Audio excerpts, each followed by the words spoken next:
ఆదికాండము 24వ అధ్యాయము. అబ్రాహాము బహుకాలం గడిచిన వృద్ధుడై ఉండెను. అన్ని విషయములలోనూ యెహోవా అబ్రాహామును ఆశీర్వదించెను. అప్పుడు అబ్రాహాము తనకు కలిగిన సమస్తమును ఏలుచుండిన తన ఇంటి పెద్దదాసునితో, నీ చెయ్యి నా తొడ కింద పెట్టుము. నేను ఎవరి మధ్య కాపురమున్నానో ఆ కనానీయుల కుమార్తెలలో ఒకదానిని నా కుమారునికి పెళ్లి చేయక, నా స్వదేశమందున నా బంధువుల యొద్దకు వెళ్ళి ఇస్సాకను నా కుమారునికి భార్యను తెచ్చినట్లు ఆకాశము యొక్క దేవుడును భూమి యొక్క దేవుడునైన యెహోవా తోడని నీ చేత ప్రమాణం చేయించెదను అనెను.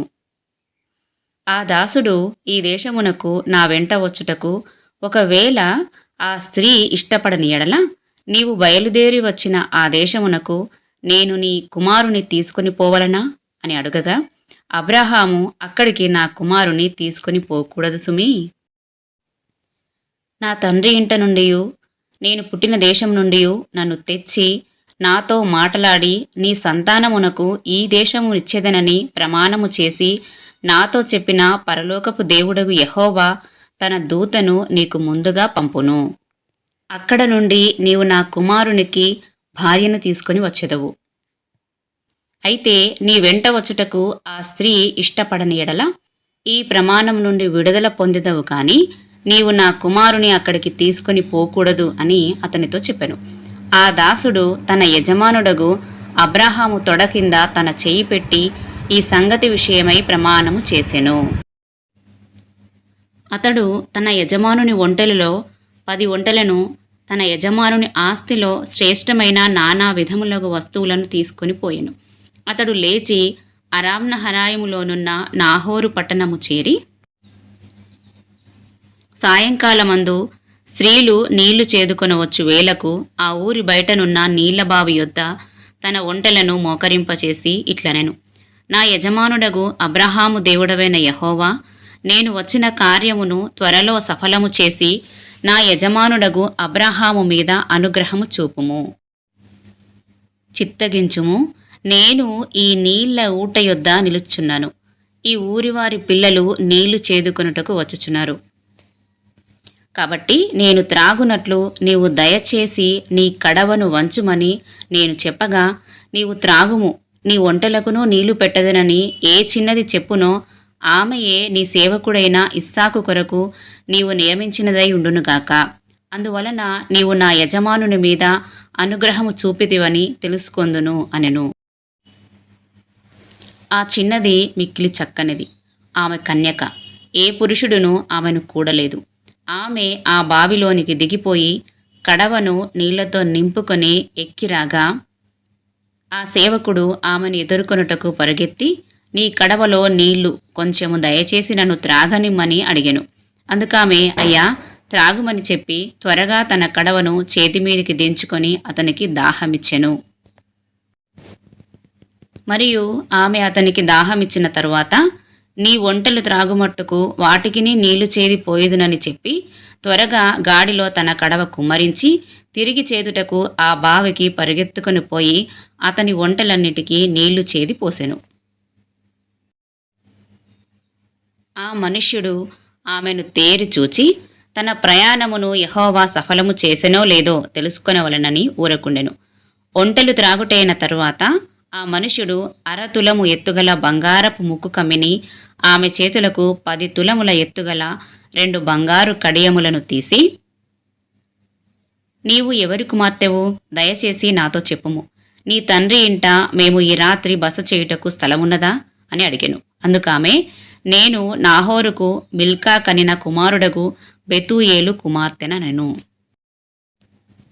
మరియు ఆమె, మా యొద్ద చాలా గడ్డియు మేతయు రాత్రి బస చేయుటకు స్థలమును ఉన్నవి అనగా, ఆ మనుషుడు తన తల వంచి యెహోవాకు మ్రొక్కి, అబ్రాహామను నా యజమానుని దేవుడవైన యెహోవా స్తుతింపబడునుగాక.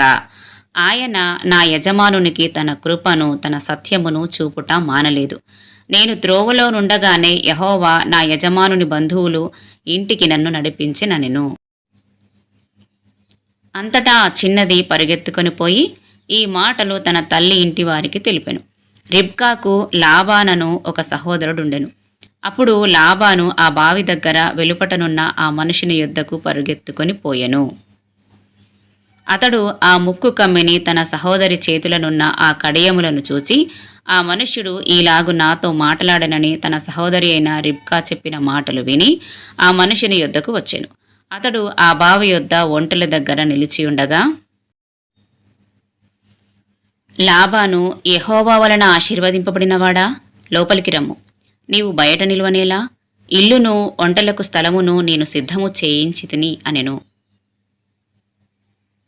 ఆ మనుషుడు ఇంటికి వచ్చినప్పుడు లాబాను ఒంటెల గంతలు విప్పి ఒంటెలకు గడ్డియు మేతయు కాళ్ళు కడుక్కొనుటకు అతనికిని అతనితో కూడా ఉన్నవారికిని నీళ్లు ఇచ్చి అతనికి భోజనం పెట్టించెను. కాని అతడు నేను వచ్చిన పని చెప్పక మునుపు భోజనము చేయననగా, లాబాను చెప్పుము అనెను.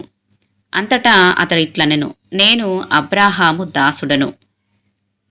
యెహోవా నా యజమానుని బహుగా ఆశీర్వదించెను కనుక అతడు గొప్పవాడాయెను.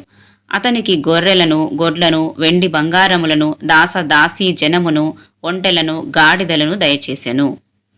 నా యజమానుని భార్య అయిన శారా వృద్ధాప్యంలో నా యజమానునికి కుమారుని కనెను. నా యజమానుడు తనకు కలిగినది యావత్తును అతనికిచ్చి ఉన్నాడు. మరియు నా యజమానుడు నాతో, నేను ఎవరి దేశమందు నివసించుచున్నానో ఆ కనానీయుల పిల్లల్లో ఒక పిల్లను నా కుమారునికి పెళ్లి చేయవద్దు. అయితే నా తండ్రి ఇంటికిని నా వంశస్థుల యొద్దకును వెళ్ళి నా కుమారునికి పెళ్లి చేయుటకు ఒక పిల్లను తీసుకొని రావాలనని నా చేత ప్రమాణము చేయించెను. అప్పుడు నేను నా యజమానునితో, ఆ స్త్రీ నా వెంట రాదేమో అని చెప్పినందుకు అతడు ఎవని సన్నిధిలో నేను జీవించుచున్నానో ఆ యెహోవా నీతో కూడా తన దూతను పంపి నీ ప్రయాణము సఫలము చేయును. కనుక నీవు నా వంశస్థులలో నా తండ్రి ఇంట నుండి నా కుమారునికి భార్యను తీసుకొని వచ్చెదవు. నీవు నా వంశస్థుల యొద్దకు వెళ్ళితివా? ఈ ప్రమాణము విషయంలో ఇక నీకు బాధ్యత ఉండదు. వారు ఆమెను ఇయ్యని ఎడల కూడా ఈ ప్రమాణం విషయంలో నీకు బాధ్యత ఉండదని చెప్పెను. నేను నేడు ఆ బావి యొద్దకు వచ్చి అబ్రాహామును, నా యజమానుని దేవుడవైన యెహోవా, నా ప్రయాణమును నీవు సఫలము చేసిన ఎడల నేను ఈ నీళ్ల బావి యొద్ద నిలిచియుండగా నీళ్లు చేదుకొనుటకు వచ్చిన చిన్నదానితో, నీవు దయచేసి నీ కడవలో నీళ్లు కొంచెము నన్ను త్రాగనిమ్మని చెప్పునప్పుడు నీవు త్రాగుము, నీ ఒంటెలకును చేదిపోయిదునని ఎవతి చెప్పునో ఆమెయే నా యజమానుని కుమారునికి యెహోవా నియమించిన పిల్లయ్య ఉండునుగాక అని మనవి చేసుకొంటిని. నేను నా హృదయములో అట్లు అనుకొనుట చాలింపకముందే రిబ్కా భుజం మీద తన కడవను పెట్టుకుని వచ్చి ఆ బావిలోనికి దిగిపోయి నీళ్లు చేదుకొని వచ్చెను. అప్పుడు నాకు దాహమిమ్మని నేనామెను అడుగగా, ఆమె త్వరగా తన కడవను దించి, త్రాగుము, నీ ఒంటెలకును నీళ్లు పెట్టదనని చెప్పెను. కనుక నేను త్రాగితిని. ఆమె ఒంటెలకును నీళ్లు పెట్టెను.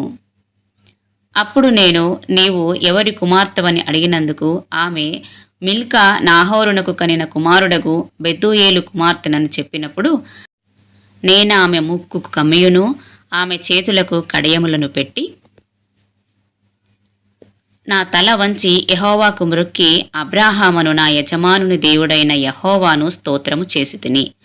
ఏలయనగా ఆయన నా యజమానుని యొక్క సహోదరుని కుమార్తెను అతని కుమారునికి తీసుకొనున్నట్లు సరైన మార్గమందు నన్ను నడిపించెను. కాబట్టి నా యజమానుని ఎడల మీరు దయను నమ్మకమును కనపరచిన ఎడల అది అయినను నాకు తెలియచెప్పుడి, లేని ఎడల అది అయినను తెలియచెప్పుడి. అప్పుడు నేనెటు పోవలెనో అటు పోయేదనగా, లాబానును బెతూయేలును, ఇది యెహోవా వలన కలిగిన కార్యము, మేమైతే అవునని గాని కాదని గాని చెప్పజాలము. ఇదిగో రిబ్కా నీ ఎదుటనున్నది, ఆమెను తీసుకొని పొమ్ము. యెహోవా సెలవిచ్చిన ప్రకారము ఈమె నీ యజమానుని కుమారుడికి భార్య అగునుగాక అని ఉత్తరమిచ్చిరి. అబ్రాహాము సేవకుడు వారి మాటలు విని యెహోవాకు సాష్టాంగ నమస్కారము చేసెను. తరువాత ఆ సేవకుడు వెండి నగలను బంగారు నగలను వస్త్రములను తీసి రిబ్కాకు ఇచ్చెను. మరియు అతడు ఆమె సహోదరునికి తల్లికిని విలువగల వస్తువులు ఇచ్చెను. అతడును అతనితో కూడానున్న మనుష్యులను అన్నపానములు పుచ్చుకొని అక్కడ ఆ రాత్రి అంతయు నుండిరి. ఉదయమున వారు లేచినప్పుడు అతడు నా యజమానుని యొద్దకు నన్ను పంపించుడని చెప్పగా, ఆమె సహోదరుడును ఆమె తల్లియు, ఈ చిన్నదాన్ని 10 దినములైనను మా యొద్ద ఉండనిమ్ము, ఆ తరువాత ఆమె వెళ్ళవచ్చును అనిరి. అప్పుడతడు, యెహోవా నా ప్రయాణమును సఫలము చేసెను కనుక నాకు తడవు కానియక నన్ను పంపించుడి, నా యజమానుని యొద్దకు వెళ్ళెదనని చెప్పినప్పుడు వారు ఆ చిన్నదాన్ని పిలిచి ఆమె ఏమనునో తెలుసుకుందామని చెప్పుకొని రిబ్కాను పిలిచి, ఈ మనుషునితో కూడా వెళ్ళెదవా అని ఆమెను అడిగినప్పుడు వెళ్ళేదనెను. కాబట్టి వారు తమ సహోదరి అయిన రిబ్కాను, ఆమె దాదిని, అబ్రహాము సేవకుని, అతనితో వచ్చిన మనుషులను సాగనంపినప్పుడు వారు రిబ్కాతో, మా సహోదరి, నీవు వేల వేలకు తల్లివగుదువుగాక, నీ సంతతి వారు తమ పగవారి గవినిని స్వాధీనపరుచుకొందురుగాక అని ఆమెను దీవింపగా, రిబ్కాయు ఆమె పనికత్తెలను లేచి ఒంటెలనెక్కి ఆ మనిషిని వెంబడి వెళ్ళిరి. అట్లు ఆ సేవకుడు రిబ్కాను తోడుకొని పోయెను. ఇస్సాకు బెయేర్ లహైరోయి మార్గమున వచ్చి దక్షిణ దేశమందు కాపురం ఉండెను. సాయంకాలమున ఇస్సాకు పొలంలో ధ్యానింప బయలువెళ్ళి కన్నులెత్తి చూచినప్పుడు ఒంటెలు వచ్చిచుండెను. రిబ్కా కన్నులెత్తి ఇస్సాకును చూచి ఒంట మీద నుండి దిగి, మనలను ఎదుర్కొనుటకు పొలంలో నడుచుచున్న ఆ మనుష్యుడెవరని దాసుని అడగగా, అతడు, ఇతడు నా యజమానుడు అని చెప్పెను కనుక ఆమె ముసుగు వేసుకొనెను. అప్పుడా దాసుడు తాను చేసిన కార్యములన్నీయు ఇస్సాకుతో వివరించి చెప్పెను. ఇస్సాకు తల్లి అయిన షారా గుడారములోనికి ఆమెను తీసుకొని పోయెను. అట్లు అతడు రిబ్కాను పరిగ్రహింపగా ఆమె అతనికి భార్య ఆయెను. అతడు ఆమెను ప్రేమించెను. అప్పుడు ఇస్సాకు తన తల్లి విషయమై దుఃఖ నివారణ పొందెను. ఈ అధ్యాయంలో ఇస్సాకు మరియు రిబ్కా వివాహం గురించి చెప్పబడింది. షారా మృతి పొందిన తర్వాత అబ్రహాము మరియు ఇస్సాకులు తీవ్రమైన శోకంలో ఉంటారు. ఇస్సాకు తన తల్లిని మర్చిపోలేకపోతున్నాడు. అయితే అబ్రహాము ఇస్సాకుకు వివాహం చేయాలనుకుంటాడు. అయితే వాళ్ళు నివసిస్తున్న కనాను దేశంలో ఉన్న స్త్రీలను వివాహం చేసుకోవడం అబ్రహాముకి ఇష్టం లేక తన బంధువుల యొద్దకు వెళ్ళి తన కుమారునికి భార్యను తీసుకుని రమ్మని తన పెద్దదాసుడైనటువంటి ఎలీయెజరుతో ప్రమాణం చేయిస్తాడు. ఇక్కడ అబ్రహాము నా తొడ కింద చేయి పెట్టుము అని ఎలియాజరుతో అంటాడు. దాని అర్థం ఏంటంటే, గంభీరమైన శపథానికి గుర్తుగా ఆ పురాతన కాలంలోని వారు అనుసరించిన ఆచారమది. నాహోరు పట్టణం చేరుకున్నటువంటి అబ్రహాము యొక్క దాసుడు మంచినీళ్ల బావి యొద్ద ఉండి అబ్రహాము యొక్క దేవునికి ప్రార్థన చేస్తాడు. నేను దాహమునకు మంచినీళ్ళివ్వమని అడిగితే నాకు మరియు నా ఒంటెలకు ఎవరు మంచినీళ్లు పోయుదురో ఆ అమ్మాయే నీ సేవకుడైన అబ్రహాము కుమారుడైనటువంటి ఇస్సాకు కోసం నీవు ఏర్పాటు చేసిన భార్య అని నేను తెలుసుకొందునని ప్రార్థన చేస్తాడు. అదే సమయానికి అక్కడికి అబ్రహాము యొక్క బంధువుల అమ్మాయి అయినటువంటి రిబ్కా వస్తుంది. తనను దాహమునకు నీళ్ళిమ్మని అబ్రహాము యొక్క దాసుడు అడిగినప్పుడు ఆమె తనతో పాటు తన ఒంటెలకును నీళ్లు పోస్తుంది. అతడు యెహోవాకు ఏ రీతిగా ప్రార్థన చేశాడో అదే రీతిగా రిబ్కా ప్రవర్తిస్తుంది. దానిని బట్టి దేవుడు అబ్రహాము కుమారుడైన ఇస్సాకు కోసం నిర్ణయించిన భార్య ఈమె అని అతను తెలుసుకుంటాడు. తన ఇంటికి వెళ్ళి తన వారితో మాట్లాడి రిబ్కాను తీసుకొని కనాను దేశం వెళ్ళిపోతాడు. అప్పుడు ఇస్సాకు రిబ్కాను వివాహం చేసుకొని తన తల్లిని పోగొట్టుకున్న బాధను మర్చిపోతాడు.